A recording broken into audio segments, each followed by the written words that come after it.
for that water that we can. Thank you, Mr. Chairman.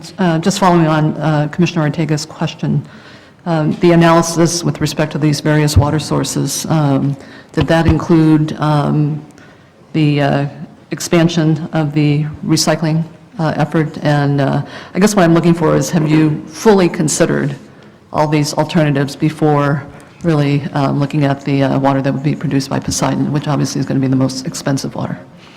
Yes, we certainly have. Really, the only opportunity we have beside Poseidon is the expansion of the groundwater replenishment system, and we are all in on that. Our board has already voted to go forward with that expansion. It's in design right now, and now we're going through the process of the financing component. Poseidon would be yet another source beyond that, and it would offset imported water sources and also contend with the Santa Ana River. The base flow of it continues to decline because of drought, and also our friends in the Inland Empire, they are now recycling.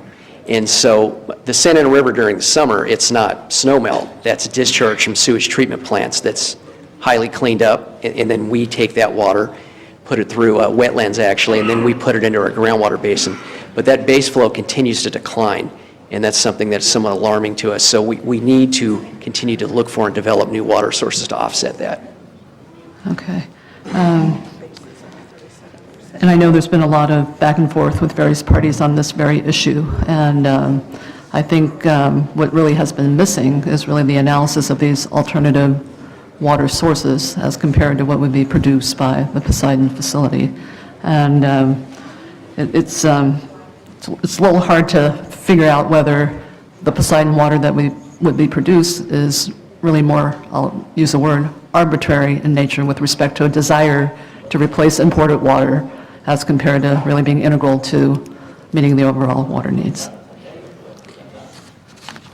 Well, again, we have looked at all of the... Or discretionary, I guess. Yeah, I mean, we are obviously looking at all of our alternatives. The Poseidon water is, it's a local source, and it offsets imported sources, and it's reliable because it's made locally, and it takes us off being dependent from imported sources, and that leaves met water available for other communities across Southern California.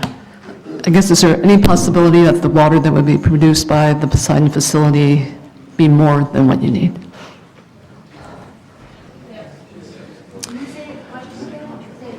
No, I don't believe that would be the case. All of the water would be used, most certainly, because what would it mean?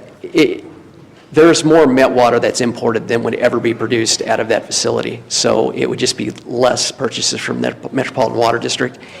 And in looking at the financials the most recent that we've looked at, it does cross over at a point in where the Poseidon project, that source is actually cheaper than imported sources. And that's obviously very appealing to us. So, and something that I can tell you that all of my board is looking at very carefully. So do you remember at what point that crossover takes place? We're looking at about a year 11 or 12 right now is what we're looking at. But trust me, I'm trying to crank that down. Okay. All right. Thank you. Thank you. Thank you. Thank you, sir. Appreciate it. And then you have one more speaker? If I could just say one more thing, if the pleasure of the chair. We've heard so many different arguments against this project. Now the latest argument is the cost of the water. We've heard environmental arguments, and I think that Poseidon has solved those issues. We've heard that the intake valve will bring in large fish. That's not the case. There's been videos shown gathering opposition that, flippers going to be sucked in by the intake valve. That is not the case. And so now it's about the money, and that is not an issue. We have less and less water off the Santa Ana River. There's plans now for 30,000 acre feet to be recycled in the upper watershed. We need this water not just because we want the luxury of having it. We need this water to protect our ratepayers. It's our job to find more water for our constituents. So I hope that you will look at it from that global point of view, that we believe that we need the water. Thank you. Appreciate it.